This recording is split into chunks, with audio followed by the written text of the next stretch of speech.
యేసయ్యా నీతో నాలు బంధం మాధుర్యమే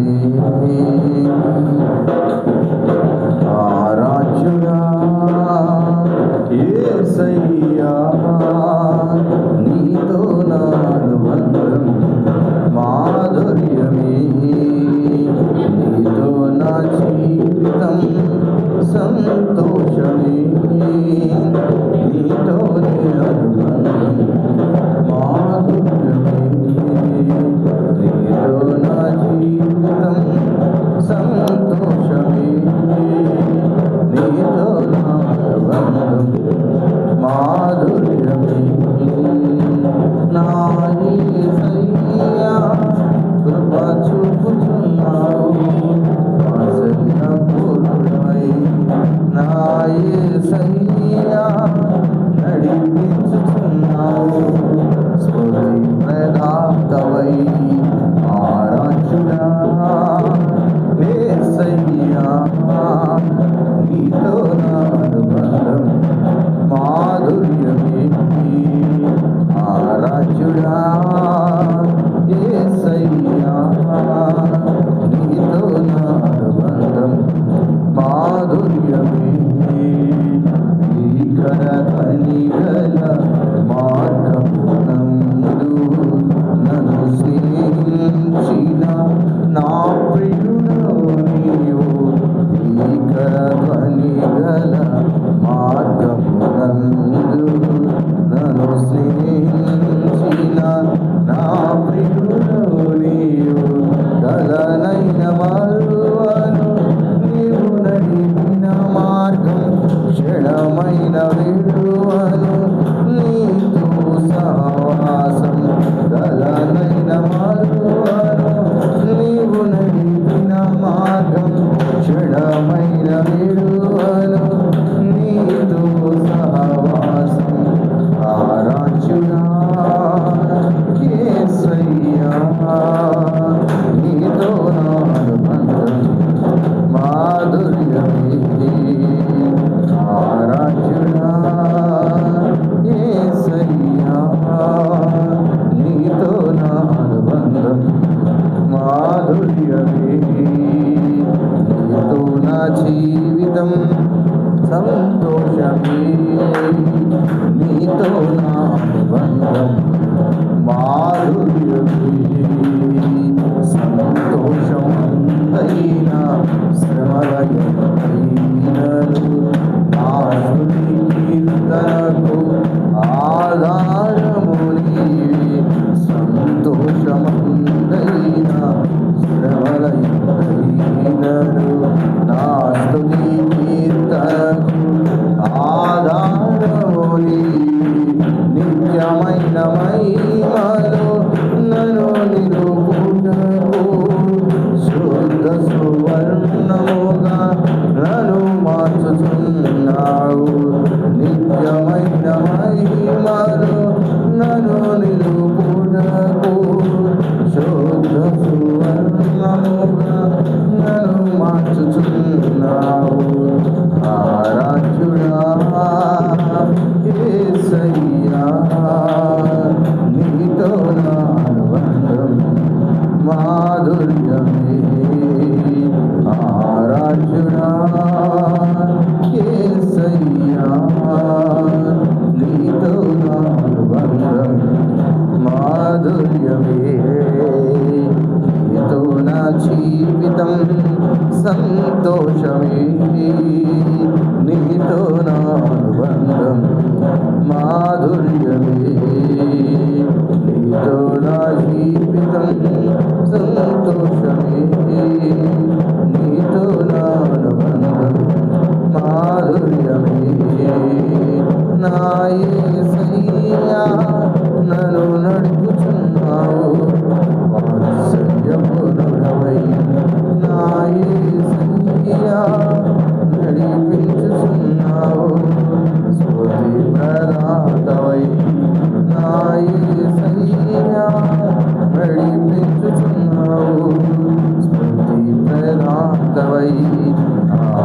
ఆరాధ్యుడా యేసయ్యా నీతో నాను బంధం మాధుర్యమే ఆరాధ్యుడా యేసయ్యా నీతో నాను బంధం మాధుర్యమే.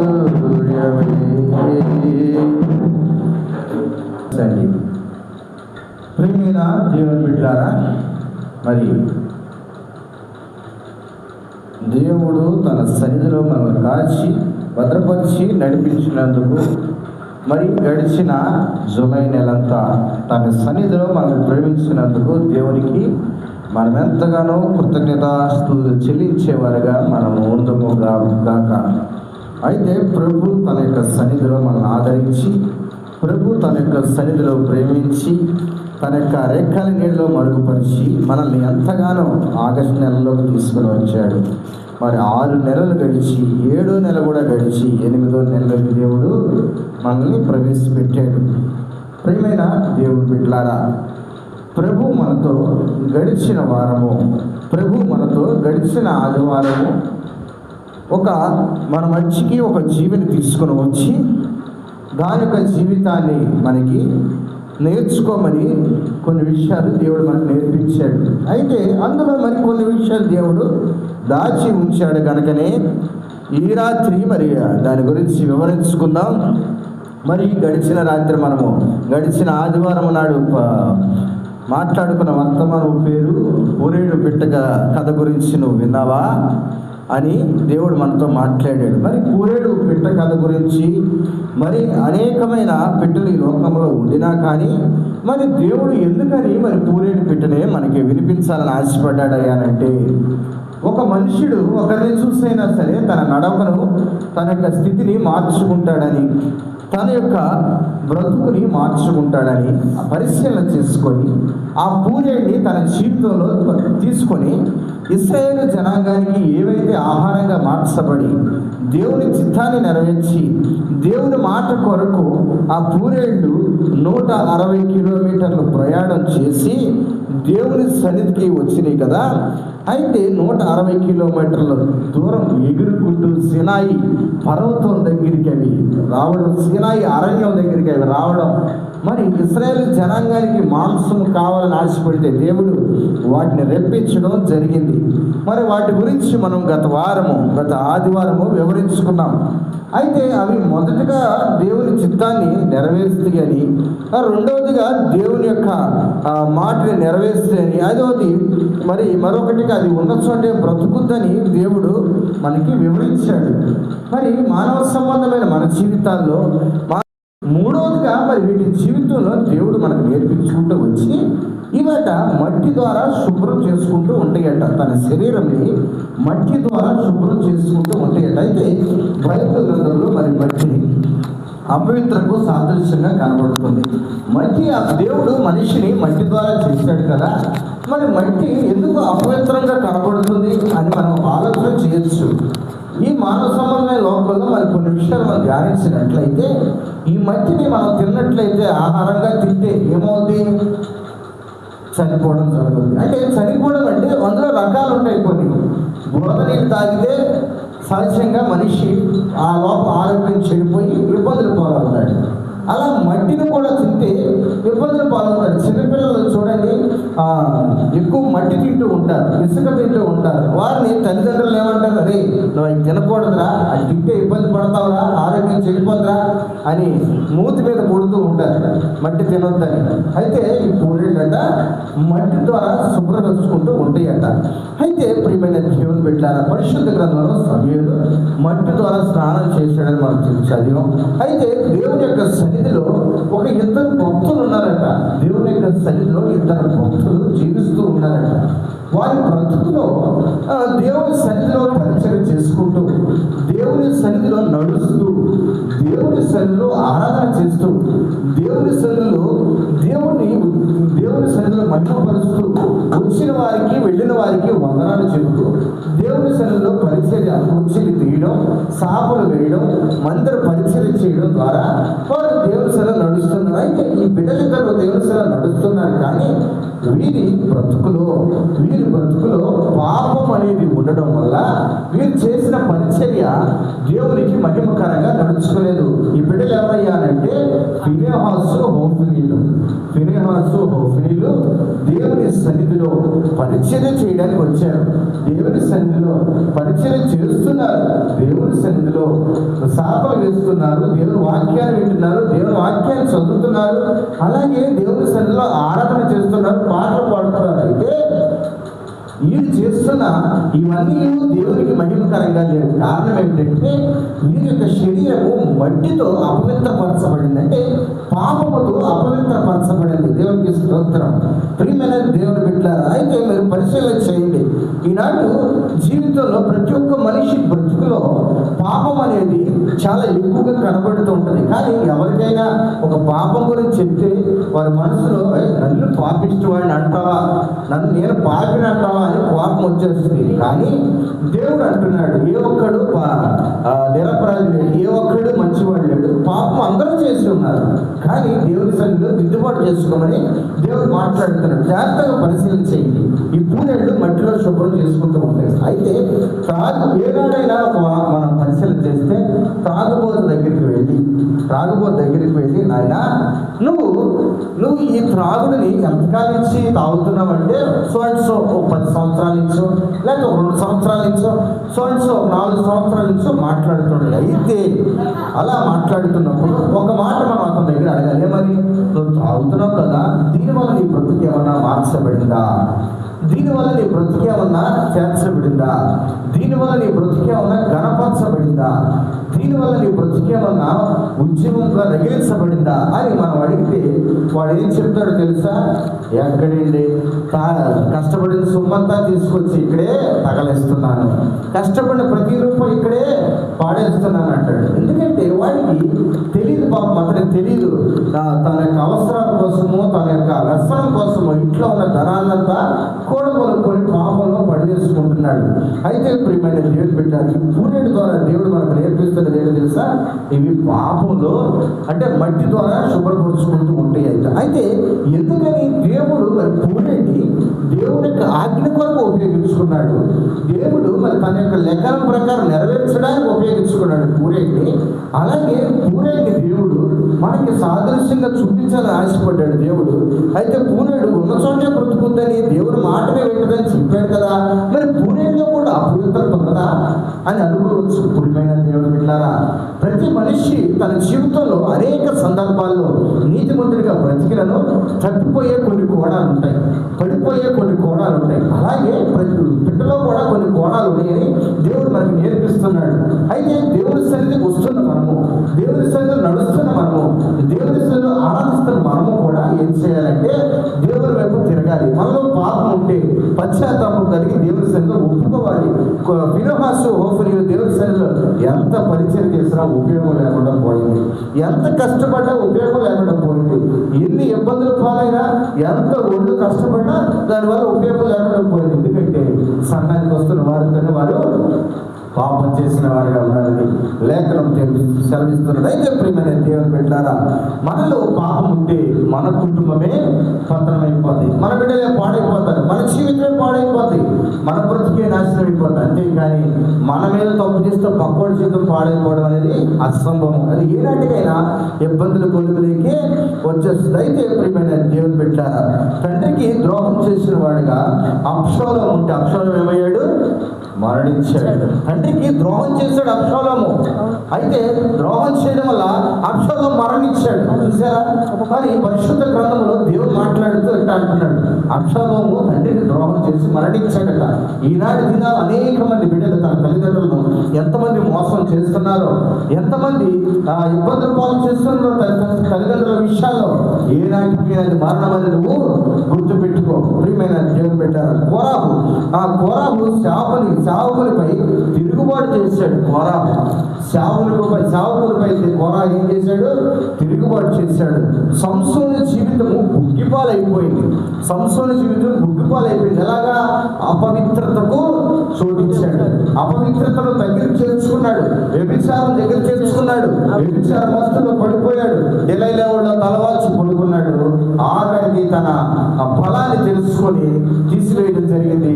సంసోను కళ్ళు పొడుచుకున్నాడు, సంసోను కళ్ళు పొడి చేశాడు, బలహీనుడైపోయాడు, గాలికి తిప్పించాడు, కొరడాతో కొట్టాడు, శ్రమలు పెట్టించాడు, ఎన్నో ఇబ్బందులు పాలయ్యాడు. కారణం ఏంటో తెలుసా? సంసోను అపవిత్రతను తీసుకోవడం ద్వారా, అపవిత్రతలో పడిపోవడం ద్వారా. అలాగే రూబేను కూడా తన జ్యేష్ఠుడిగా ఉండవలసినది కూడా రూబేను గారు పోగొట్టుకున్నారట. ప్రియమైన దేవుడు పెట్టారు. ప్రతి మనుషులోనూ అన్ని విషయాలు బాగానే ఉంటాయి, కానీ పాపం అనేది మనసులో చొరబడినప్పుడు నువ్వెంత ప్రార్థన చేస్తున్నా దేవుడి సన్నిధికి చేర్చబడదని ఫినెహాసు హోఫ్నీ ద్వారా దేవుడు సెలవిస్తున్నాడు. నువ్వు పాపంలో పొంచి నడుచున్నప్పుడు తల్లిదండ్రులకు అవిధేయులుగా బ్రతికితే మరణమని దేవుడు సెలవిస్తున్నాడు. కోరాహు సావుకునికి ఎదురు తిరుగుబాటు చేశాడు, చాలా ఇబ్బందులు పాలయ్యాడు. సంసోను తన పాపాన్ని ఒడిలో పడుకున్నాడు, తర్వాత తన జీవితము ఇబ్బందులు పాలైపోయింది. ప్రియమైన దేవుని బిడ్డలారా, ఈ పూరేడు ద్వారా దేవుడు మనకి మూడో విషయాన్ని పరిశీలన చేస్తుంది. మట్టిలో శుభ్రపరుచుకుంటూ ఉన్నదట. మట్టిని దేవుడు అపవిత్రతగా ఇచ్చాడు. దాన్ని మనం ఒకవేళ తిన్నా ఇబ్బందులు పాలవుతామో, దాన్ని నీళ్ళలో పోసుకొని నీళ్లు తాగలమా? నీళ్ళలో పోసుకొని ఆ నీళ్ళు మనం తాగలమా? తాగలేము. మంచినీళ్ళకు కూడా చాలా ఏర్పాట్లు కలిగి ఉంటాం. మంచినీళ్ళకు కూడా శుభ్రపరుచుకోవాలి, మరగబెట్టుకోవాలి. మళ్ళీ మరగబెట్టుకోకుండా తాగితే ఇబ్బందులు పడతామని అనుకుంటాం. కానీ ప్రియమైన దేవుని బిడ్డలారా, పరిశుద్ధ గ్రంథంలో పూరేడు బిడ్డ మట్టి ద్వారా తన్ని శుభ్రపరుచుకుంటూ ఉంటుందట. దేవునికి స్తోత్రం. అయితే మరి నాలుగవదిగా అది చాలా అరుదైన విషయం. ఇది చాలా అరుదైన విషయం. చూడండి, ఈనాటి జనాలు ఎక్కువగా వారి ఆలోచనలు, వారి ఊహలు ఎలా ఉంటాయంటే గాలిలో ఉంటాయి. వారి ఆలోచనలు గాలిలో ఉంటాయి. వారి ఆస్తి మూడైనా వాడి ఆశ బారెడు అన్నట్టు. అంటే మేము ఆకాశంలో ఎగిరేవారిగా ఉండాలి, మేము అంతస్తులపై నడిచేవారిగా ఉండాలి, మేము చాలా ఆలోచన కలిగి జీవించాలని అనుకుంటాం. కానీ ఈ పూరేడట తగ్గించుకుని నేల మీదే బ్రతుకుదట. రెక్కలు ఉన్నాయి కదా అని ఆకాశం పైకి వెళ్ళి ఎగరదట. రెక్కలు ఉన్నాయి కదా ఊరంతా తిరిగి రాదట. రెక్కలు ఉన్నాయి కదా ప్రతి ఇంటికి వెళ్ళి వాడదట. రెక్కలు ఉన్నాయి కదా ప్రతి ఇంటికి వెళ్ళి చొరబడి చూడదట. రెక్కలు ఉన్నాయి కదా ప్రతి ఇంట్లో రహస్యాన్ని తెలుసుకోదట. రెక్కలు ఉన్నాయి కదా ప్రతి ఇంటికి వెళ్ళి వాలి దోపిడి సొమ్ములు తెలుసుకోదట. రెక్కలు ఉన్నాయి కదా తన ఇష్టం వచ్చినట్టు ఎగరదట. కానీ ఇది భూమిపైనే బ్రతుకుద్దట. ఇది భూమిపైనే బ్రతుకుద్దట. మనకి దానికి సాదృశ్యంగా కీర్తన 131 అధ్యాయము మొత్తం అధ్యాయం అంతా చదివితే దావీదు గారు తగ్గించుకొని మాట్లాడుతూ అంటున్నాడు. యెహోవా నా హృదయము అహంకారము నా కన్నులు మీదు చూచినవి కావు. నాకు అందని వాటిని అందైనను గొప్ప వాటి అందైనను నేను అభ్యాసము చేసుకొనటలేదు.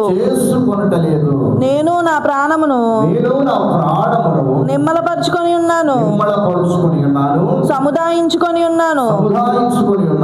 చనుపాలు విడిచిన పిల్ల తన తల్లి యొద్ద ఉన్నట్లు, చనుపాలు విడిచిన పిల్ల ఉన్నట్లు నా ప్రాణము నా యొద్దనున్నది. ఇశ్రాయేలు ఇది మొదలుకొని నిత్యము యెహోవా మీదనే ఆశ పెట్టుకొనుము. దేవునికి స్తోత్రం. ఇక్కడ దావీదు గారు మాట్లాడుతున్నారు. ఈ పూరేడు ఏమంది? ఈ పూరేడు తన బ్రతుకు నేల మీదే బ్రతుకుంటాడు, కానీ ఆశలకి, అహంకారాలకి, ఆలోచనలకి, ఎత్తైన స్థితికి ఎగరాలని ఆలోచన చేయదట. అందుకని దావీదు గారు సాదృశ్యంగా మాట్లాడుతూ అంటున్నాడు, యెహోవా నా హృదయం అహంకారం గలది కాదు నాయన, నా కనులు మీరు చూసినవి కావు. నాకు అందని వాటి అయినను గొప్ప వాటి అందైనా నేను అభ్యాసం చేసుకోనట్లేదు. అంటే నా ఆశకు తగ్గట్టు నేను ఆశకు మించి బ్రతకట్లేదు, నా ఆలోచనలు మించి నేను బ్రతకట్లేదు, నేను దాని గురించి అసలు ఆలోచనే లేదు. అభ్యాసం అంటే అదే. అంటే అభ్యాసం అంటే పదే దాని గురించి ప్రయత్నించడం. నేను ప్రయత్నించట్లేదు, నేను నడుచుకోవట్లేదు, నాకు అవసరం లేదు దాని గురించి అని మాట్లాడుతూ నేను నా ప్రాణముని నిమ్మలపరుచుకొని ఉన్నాను, సముదాయించుకొని ఉన్నాను. ఆయన ప్రాణాన్ని ఏం చేస్తున్నాడట? చాలా వరకు కంట్రోల్ చేసుకుంటున్నాడట. అన్ని విషయాలను తన ప్రాణాన్ని, తన ఆలోచనలు అన్నింటినీ తగ్గించుకుంటున్నాడట అన్ని విషయాలను. ఎందుకని? ఆయన మిద్దలెక్కాలని, మేడలెక్కాలని, అయ్యా నేను అందరి మాట అందరిలో నేను పుట్టుకోవాలని, నేను సాధించాలని ఆలోచన కలిగిన వాడిగా నేను ఉండకూడదు. ఆయన అలాంటి ఆలోచనలు నేను చేయట్లేదు అలాంటి ఆలోచన నేను చెయ్యను. నా యొద్దనున్నది. తన ప్రాణం అక్కడెక్కడ జరిగింది. చాలా మంది చూడండి ఆలోచన ఎలా ఉంది అంటే, నేను ఈ రోజు పరిశీలన చేస్తూ ఉంటాను. చిన్నపిల్లల విషయానికి మనం వెళ్దాం. చిన్నపిల్లవాడు ఎలా ఉంటాడంటే, సపోజ్ సైకిల్ లేని వాడి వ్యక్తి ఎలా ఉంటాడు, సైకిల్ ఏనాటికైనా కొంటే వాడి ఆలోచన ఎలా ఉంది అంటే, మన ప్రాంతం అంతా ఒక రౌండ్ వేసేయాలి, ప్రతిరోజు పొద్దున సాయంత్రం ఒక రౌండ్ వేయాలని ఆలోచన ఉంటుంది. తన ఊహ అంటే వస్తువు లేదు, తన ఆలోచన, కొనలేని పరిస్థితి తన ఆలోచన. అలాగే సైకిల్ ఉన్నవాడికి బండి లేదు, బండి ఉన్నవాడు బండి లేని పరిస్థితి ఎలా ఉంటుందంటే, ఏనాటికైనా బండి కొంటే తన ఆలోచన ఎలా ఉంటుంది, ఈ సిటీ దగ్గర పక్క సిటీకి వెళ్ళొచ్చు, ఇది తన ఆలోచన.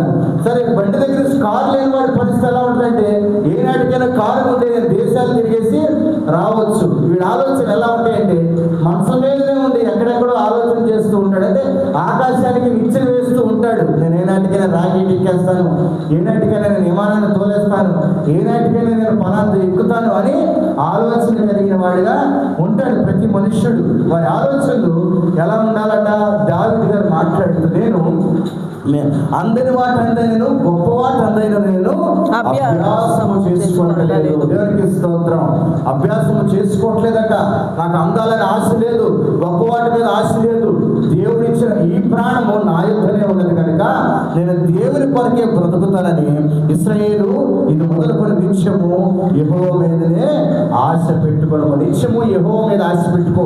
ఏ దినముకి ఆహారం ఆ దినమనే, ఏ దినము సంపాదించుకున్నది నువ్వు ఆ దినమే సంపాదించుకొని బ్రతుకు అని, నేల మీదే బ్రతుకు అని పూరేడు ద్వారా దేవుడు మనకు సెలవిస్తున్నాడు. ఒక విషయం పరిశీలన చేయండి. ఆకాశంలో ఈ పూరేడు ఎగిరి 160 కిలోమీటర్లు ప్రయాణం చేసి వచ్చింది. అదే ఈ 160 కిలోమీటర్లు ప్రయాణం చేయకుండా, ఈ 160 కిలోమీటర్లు ప్రయాణం చేయకుండా తనని కొద్ది నిమిషాలు మనం పరిశీలన చేసి ఎలా ఉంటుందంటే, 160 కిలోమీటర్ల ప్రయాణం చేసి పూరేడు మరి లోకములో ప్రతి ఇంటికి వెళ్ళదనే నమ్మకం ఏంటి, ప్రతి ఇంట్లో చదవకూడదనే నమ్మకం ఏంటి, నాకు రెక్కలు ఉన్నాయి కదండి, ఆధారం, నాకు ఆధారం ఉంది కదా, నేను ప్రతి ఇంటికి ఎగరవచ్చు కదా, నాకు అధికారం ఉంది కదా, ప్రతి ఇంట్లో చదవకూడవచ్చు కదా, నాకు అహంకారం ఉంది కదా, నేను ప్రతి ఇంట్లోకి వెళ్ళి అది ఏం కొనుక్కున్నారా, వారు ఏమి తెచ్చుకున్నారా, వారు ఎలా ఎదుగుతున్నారా, వారికంటే ఇంకా ఎన్ని రెట్లు ఎదగాలని వారి రహస్యాలు తెలుసుకోవడం చాలా ఉద్రేకంతో ఉంటుంది కదా. కానీ పూరేడు ఎగిరే పిట్టైనా సరే ఎగరకుండా నేల మీదే బతికిందట. దానికి సాదృశ్యంగా దావీదు గారు మాట్లాడుతూ మనతో అంటున్నాడు, గొప్ప మాట అంతైనను అందని మాట అంతైనను నేను అభ్యాసం చేయట్లేదు నాయన అంటున్నాడు. ఈనాటి దినాల్లో చాలా మంది యవనస్తులకి కావచ్చు, చాలా మంది పెద్దలకి కావచ్చు, వారి ఆలోచనలు ఆకాశానికి అంటే రీతిగా ఉంటాయి, ఆకాశాన్ని పట్టుకునే రీతిగా ఉంటాయి, ఆకాశపు ఆలోచనలు వారి మనస్సులో ఉంటాయి. అందుకే నేను పూరేడు మన జీవితంలో చూపించి దేవుడు మాట్లాడుతూ, పూరేడు పెట్ట కథ నువ్వు విన్నావా అని దేవుడు చెప్తున్నాడు. ఈ రాత్రి ప్రియమైన దేవుడు బిడ్డలారా, అయితే ఈ పూరేడు కూడా తన బ్రతుకుని నేల మీదే బ్రతుకుతూ నడిచిందట, నేల మీదే బ్రతుకుతూ నడిచిందట, దేవుని ఆజ్ఞను నెరవేర్చిందట, దేవుని లేఖనమును నెరవేర్చిందట, దేవుని ఉద్దేశాన్ని నెరవేర్చిందట, దేవుని యొక్క మాటని నెరవేర్చిందట. ఈ పూరేడు ఉన్న చోటే తను బ్రతికి దేవుడి యొక్క సన్నిధిలో జీవితాన్ని జీవించిందట. అయితే చివరిగా ఈ పూరేడులో గొప్ప సాక్ష్యం ఉంది, గొప్ప సాక్ష్యం ఉంది. ఈనాటి దినాల్లో మనం పరిశీలన చేస్తే ప్రతి ఒక్క యవనస్తుడికి, ప్రతి ఒక్క యవనస్తురాలికి, ప్రతి ఒక్క తల్లిదండ్రులకి, ప్రతి ఒక్క పెద్దలకి కొన్ని స్నేహాలు ఉంటాయి. కొన్ని స్నేహాలు ఉంటాయంటే, స్నేహాలు ఎలా ఉంటాయి అంటే, పిల్లలకి ఏమో పెద్దవారి స్నేహాలు ఉంటాయి. మా అబ్బాయికి అయితే వాడికంటే పెద్దవారి స్నేహాలు ఉంటాయి మా అబ్బాయికి. అలాగే తన వయసుకు తగ్గ స్నేహాలకి కొంతమంది ఉంటాయి, తన వయసుకు మించిన వారి స్నేహాలు ఉంటాయి, తన వయసు కన్నా తక్కువ వారితో స్నేహాలు ఉంటాయి.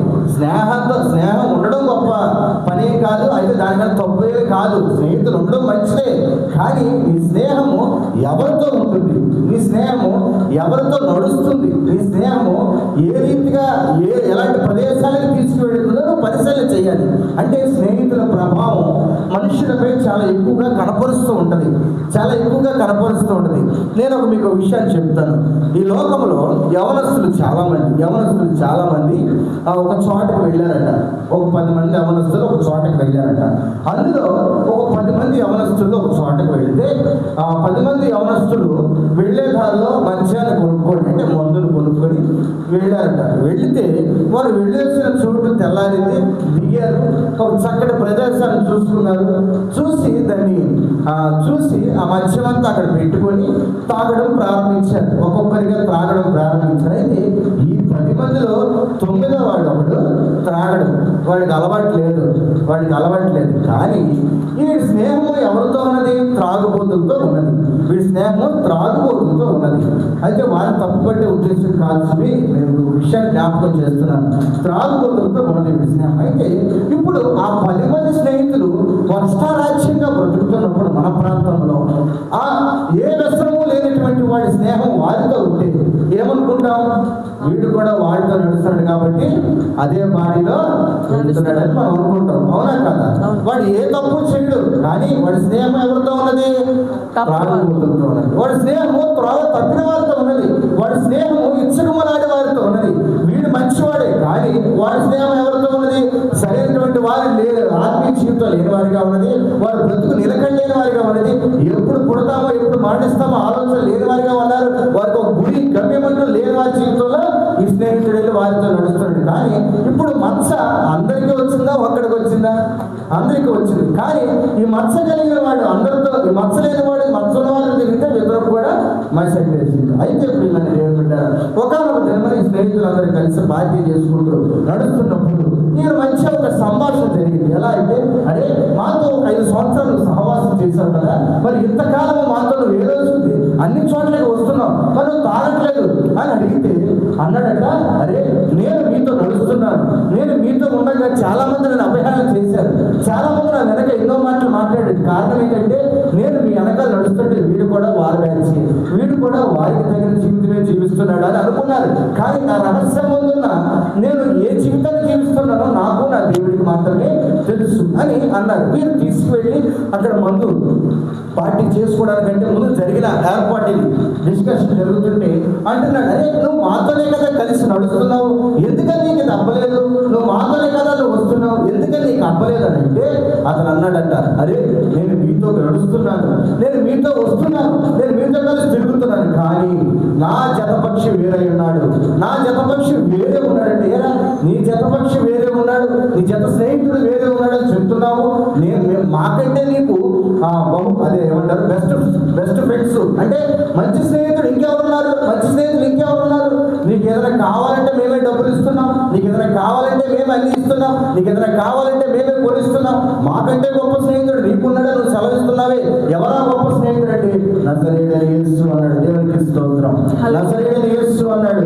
నజరేయుడైన యేసు నీ స్నేహితుడే మాట్లాడుతున్నావే. మరి ఈనాటి దినమున మీరు నాతో తిరుగుతున్నావు, నువ్వు మాతో వస్తున్నావు, మా వెనకాల ఎన్నో అవమానాలు పడ్డావు, మా వెనకాల ఎన్నో ఇబ్బందులు పడ్డావు, మా వెనకాల ఎన్నో శోధనలు పడ్డావు, మరి ఒక్కరోజైనా నీ స్నేహితుడు మాకు పరిచయం చేయలేదనంటే సందర్భం రాలేదు. కారణం ఏంటో తెలుసా? మీరు ఏనాడు ఏది చెప్పినా తృణీకరించబడిన వారిగా ఉన్నారు. మీరు ఏ రోజు ఏది చెప్పినా దేవుడు మాట లెక్క చేయని వారిగా ఉన్నారు. సమయం సందర్భం వచ్చినప్పుడు దేవుడు మీతోనే మాట్లాడతాడని ఉద్దేశం కలిగి నేను మీ వెనకాలే తిరుగుతున్నాను, మిమ్మల్ని కనిపెట్టుకొని తిరుగుతున్నాను, మిమ్మల్ని దేవుడి సన్నిధికి చేర్చాలని తిరుగుతున్నాను. మీరు ఎక్కడ నశించిపోయి నర్రానికి వెళ్ళిపోతారా అని నా దేవుడు, నా స్నేహితుడు మీ వెంటుండి నన్ను నడిపిస్తూ ఉన్నాడు. మీ బ్రతుకును మార్చాలని దేవుడు ఆశపడుతూ ఉన్నాడు అన్నాడు. దేవునికి స్తోత్రం. అయితే ఈ స్నేహితుడు వారందరికీ పరిచయం చేస్తే 9 మంది రక్షించబడ్డారు. దేవునికి స్తోత్రం. ఎందుకని రక్షించబడ్డారు తెలుసా? ఇతని స్నేహము ఎవరితో ఉన్నది తెలుసా? దేవునితో. ఈ పూరేటి స్నేహం ఎవరితో ఉన్నది తెలుసా? జతపక్షితో ఉన్నది ఈ పూరేటి స్నేహం. మనం గత వారం మాట్లాడుకున్నాం. ఒక కాకి చనిపోతే అనేక కాకులు వచ్చి అక్కడ అరుస్తూ, ఎందుకంటే నా ప్రాణ స్నేహితుడు మరణించాడు, నాతో కలిసి ఎగిరేవాడు మరణించాడు, నాతో నడిచేవాడు మరణించాడు, నాతో కలిసి ఆహారం తినడానికి వచ్చేవాడు మరణించాడని ఈ కాకులన్నీ కలిసి అరుస్తాయట. ఇంకో విషయం మీకు చెప్పడం అర్థమయ్యే రీతిలో ఎక్కడంటే అదేంటి, నేను మొన్న ఏదో పని మీద సెంటర్కి వెళుతుంటే అక్కడ ఒక లారీ వచ్చి ఒక కుక్కను గుద్దేసింది. ఒక లారీ వచ్చి ఒక కుక్కను గుద్దేస్తే అక్కడ ఒక లారీ వచ్చి ఒక కుక్కను గుద్దేస్తే అక్కడ ఒక దాదాపు ఒక 4-5 కుక్కలు ఉన్నాయి. 4-5 కుక్కలు ఉంటాయి. కుక్కల్ని అరుస్తున్నాయి. వాటి అదుపు మనకు అర్థం కాదు, కానీ బాగా ఆలోచన చేసి వాటి భాషలోకి మనం వెళితే ఎలా ఉంటుందో తెలుసు, బాధపడుతున్నాయి, దుఃఖాన్ని వ్యక్తపరుస్తున్నాయి. అయ్యో మా స్నేహితుడు, మాతో ఉన్న స్నేహితుడు చనిపోయాడు, మాతో ఉన్న స్నేహితుడు అయ్యో చనిపోయాడని ఎంతో బాధతో వ్యక్తపరుస్తుంది. నేను బాగా దగ్గరగా చూశానని ఒక కుక్కని ఒక లారీ తొలగించేస్తే మిగతా 4 కుక్కలు బాగా అరుస్తూనే కేకలు పెడుతూనే దాన్ని తీసేవాడు లేడని, అవి తీయడానికి కూడా అవకాశం లేదని ఎంతో బాధని వ్యక్తపరుస్తున్నాయి. దేవునికి స్తోత్రం. అందుకని పూర్యుడి యొక్క సహవాసము, పూర్యుడి యొక్క స్నేహం దేవుడితో ఉంటుందట, దాని జతపక్షుతో ఉంటుందట. చూద్దా పరిశుద్ధ గ్రంథంలో దేవుని వాక్యం మాట్లాడుతూ అంటున్నాడు దేవుడు మనతో, మనము దేవుని పక్షమై అంటే మనము దేవుని యొక్క జతపక్షమై ఉండాలి. ఎలా అంటే దేవుడు మనతో లోకం మనల్ని ఎంతగా ఆకర్షించినా కానీ, అంటే ఒక ఆయన పాట రాశాడు కదా, లోకములను ఆకర్షించినను అని ఒక పాట రాశాడు, కృపయే అనే పాట. ఆ పాటలో దేవుడు చక్కటి మాటలు మనకు వివరించాడు. అయితే మన జతపక్షి పూరేడు మనతో సహవాసం కలిగి, అంటే అవి వేరే వాడితో సహవాసం పరచవు, అంటే వాటితో సమూచిగా ఉన్నవారితో, ప్రార్థనలో సమూచిగా ఉన్నవారితో, ప్రార్థనలో సమూచిగా నడిచిన వారితో, భక్తిలో సమూచిగా నడిచిన వారితో, దేవుని సమానంగా ఆరాధించే వారితో, ఆత్మీయ జీవితాన్ని కట్టుకునే వారితో, ఆత్మీయ జీవితంలో ఎదిగే వారితో వాటి సహవాసము కలిగి జీవిస్తుందట. ఇందాక మాట్లాడుకున్న రీతిగా ఒక స్నేహితుడు తన జీవితాన్ని దేవునితో కలిగి బ్రతికాడు కనుకనే 9 మంది యవనస్తుల్ని రక్షించగలిగాడు. అందుకని ప్రకటన రాసిన గ్రంథం 21వ అధ్యాయము 2వ వచనంలో మాట్లాడుతున్నాడు భక్తుడు మనతో. ప్రకటన రాసిన గ్రంథము 21వ అధ్యాయము 2వ వచనంలో దేవుడు మనతో మాట్లాడుతూ, మరియు స్ఫూటకము వలె మొరనట్టియు జీవజలముల నది దేవుని యొక్కయు గొర్రెపిల్ల యొక్కయు సింహాసనముల వద్ద నుండి ఆ పట్టణపు రాజవీధి మధ్యను ప్రవహించుట ఆ దూత నాకు చూపెను. ఆ నది యొక్క ఈవలను ఆవలను 21వ అధ్యాయం 2వ వచనము 21వ అధ్యాయము 2వ వచనంలో మరియు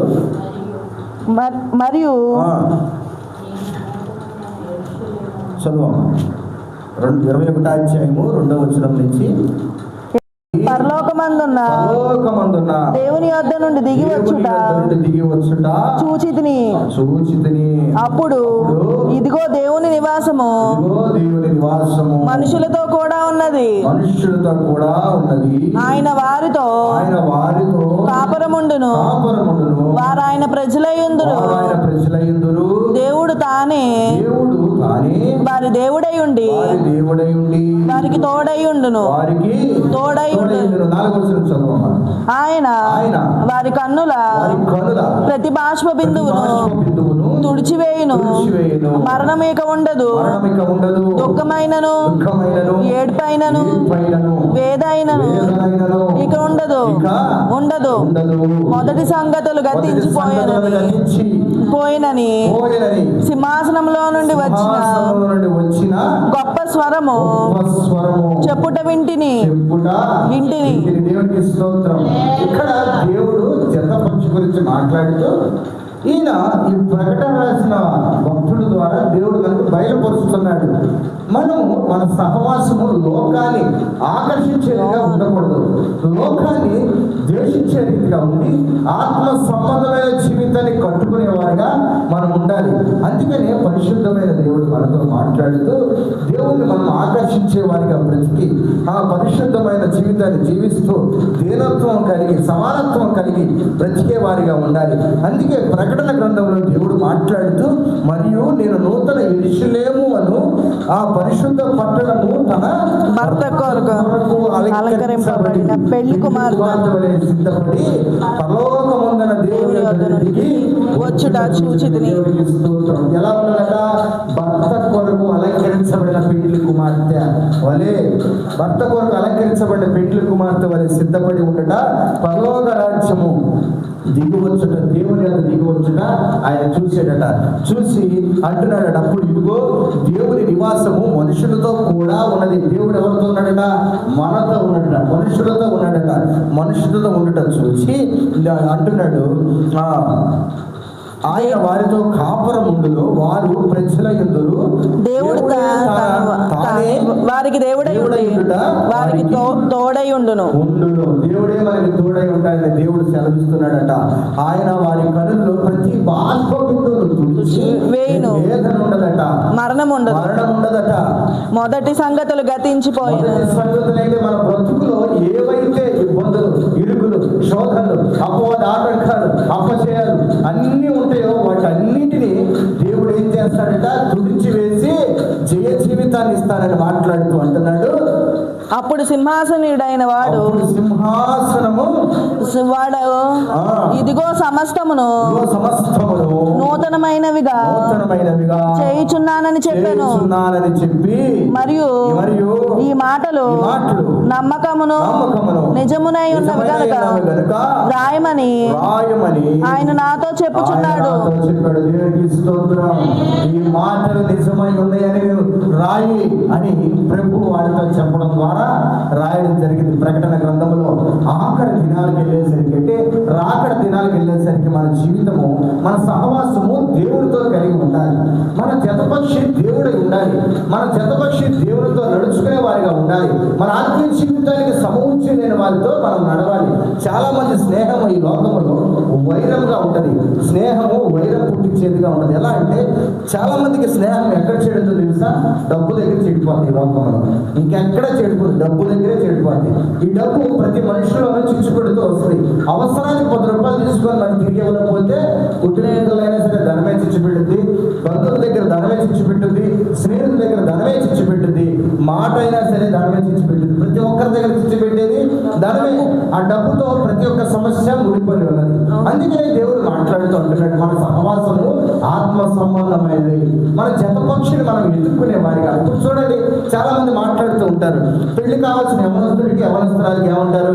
గంతకు తగ్గ బొంత అంటారు. అంటే తనకు తగ్గట్టు, తనకు తగ్గ స్త్రీ కానీ, తనకు తగ్గ పురుషుడు కానీ ఎక్కడో దేవుడు ఎక్కడ దాచి ఉంచాడు అని మాట్లాడుతూ ఉంటాం. ఎందుకని? వారి బ్రతుకు ఎవరితో ముడిపడి ఉన్నదో, వారి బ్రతుకు ఎవరి ద్వారా నడిపించబడుతుందో అని మాట్లాడుతుంటాం. అందుకని దేవుడు కూడా మాట్లాడుతూ అంటున్నాడు, మన జతపక్షి ఎవరు? మన జతపక్షిని ఎంచుకునే రీతిలో మనము ఒకరినొకరు సమవుచ్చీలమై ఉండాలి. పూరేడు ఒక పూరేడుతోనే తప్ప వేరే వారితో సహవాసము చేయదు. పూరేడు తనతో సమవుచ్చిగా ఎగిరేవాడితో తప్ప మరి ఎవరితో సహవాసం చేయదు. పూరేడు తనతో కలిసి ప్రార్థించేవారితో తప్ప మరి ఎవరితో సహవాసం చేయదు. పూరేడు తనతో కలిసి ఆత్మీయ జీవితంలో గడుపుకునే వారితో తప్ప మరి ఎవరితో సహవాసం చేయదు. అలా నడుచుకునే వారితో దేవుడు ప్రకటన 21లో మాట్లాడాడు కదా, దేవుడు వారికి తోడై ఉంటాడని. ఇది ప్రతి ఒక్కటి పాతవన్నీ గతించేసి ఏడ్పు, దుఃఖము, మరణము, వేదన ఏమి ఉండవు, సమస్తమును తుడిచివేయగల దేవుడు ఉన్నాడని, నేను మీకు తోడై ఉన్నానని, నేను మీతో ఉన్నానని అని మాట్లాడుతూ సమస్తమును నూతన పరిచయ జీవితాన్ని మీకు ఇస్తానని దేవుడు మనకి సెలవించాడు కదా. ఈ రాత్రి దినాన ప్రియమైన దేవుడు బిడ్డారా, జాగ్రత్తగా మనం పరిశీలన చేస్తే మన బ్రతుకు ఒక పూరేడు వలె జీవించినట్లయితే మొదటిగా మనం ఏం చేయాలట? ఉన్న చోటే బ్రతకాలి. రెండవదిగా దేవుని ఆజ్ఞ కొరకు పూరేడు 160 కిలోమీటర్ల ప్రయాణం చేసి దేవుని ఆజ్ఞ కొరకు ఆహారంగా మార్చబడింది. దేవుని పరిచయం కొరకు ఆహారంగా మార్చబడింది. తను బ్రతికిన చోట, తను సంపాదించుకున్న ఆస్తిని విడిచిపెట్టి, తన స్థానికంగా కట్టుకున్న ఇల్లుని విడిచిపెట్టి, తన స్థానికంగా ఉండే జీవితాన్ని విడిచిపెట్టి, తన అకౌంట్లో ఉన్న బ్యాంక్ బ్యాలెన్స్ అంతా విడిచిపెట్టి దేవుడు నన్ను పిలిచాడు తన మాట నెరవేర్చడానికి, దేవుడు నన్ను పిలిచాడు తన కొరకు చిత్తాన్ని నెరవేర్చడానికి అని అది ఎదుర్కొంటూ 160 కిలోమీటర్ల సేనాయి అరణ్యంలోకి వెళ్ళి ఆ పూరేడు వారి గుడిసెల చుట్టూ పడిపోయి దేవుని ఆజ్ఞను నెరవేర్చి ఇశ్రాయేలు జనాంగానికి ఆహారంగా మార్చబడ్డాయి. దేవునికి స్తోత్రం. ఇలాంటి దినమైన ప్రియమైన దేవుని బిడ్డలారా, అలాగే దేవుడు మాట్లాడుతూ అవి పాపములు అంటే అపవిత్రతలో శుభ్రపరుచుకుంటూ ఉన్నాయి. అది కూడా దేవుడు మనకు సెలవించాడు. అపవిత్రము చేస్తే మరణానికి పాత్రలు అయిపోతామని. అందుకని దేవుడు మాట్లాడుతూ మన సహవాసము, మన జతపక్షులము దేవుడితో నడిచేవారిగా ఉండాలి. దేవుడి బిడ్డలతో నడిచేవారిగా ఉండాలి. ఎల్లప్పుడూ దేవుడు స్తుతించే వారితో నడిచేవారిగా ఉండాలి. ఎల్లప్పుడూ దేవుడు ఆరాధించే వారితో నడిచేవారిగా ఉండాలి. అంతేగాని మన స్నేహము లోకము వైపు తిరిగితే లోక స్నేహము వైరం పుట్టించింది, ఏనాటికైనా మంట పుట్టించింది, ఏనాటికైనా నరకంలో పడేసే మాదిరి నడిపించబడుతుంది. అందుకని పూరేళ్ళు మన జీవితంలో నేర్పించుకుంటూ గొప్ప పాఠాలు చూపించుకుంటూ వచ్చాడు దేవుడు. ఈ రాత్రి దినమంతా మనం జాగ్రత్తగా పరిశీలన చేసుకుంటే పూరేడు వంటి జీవితం ఒకవేళ మనం బ్రతకాలని ఆశపడితే ఆఖరిగా మనం చేయవలసిన తెలుసా? మన జత పక్షులతో మనం నడిచేవారిగా ఉండాలి.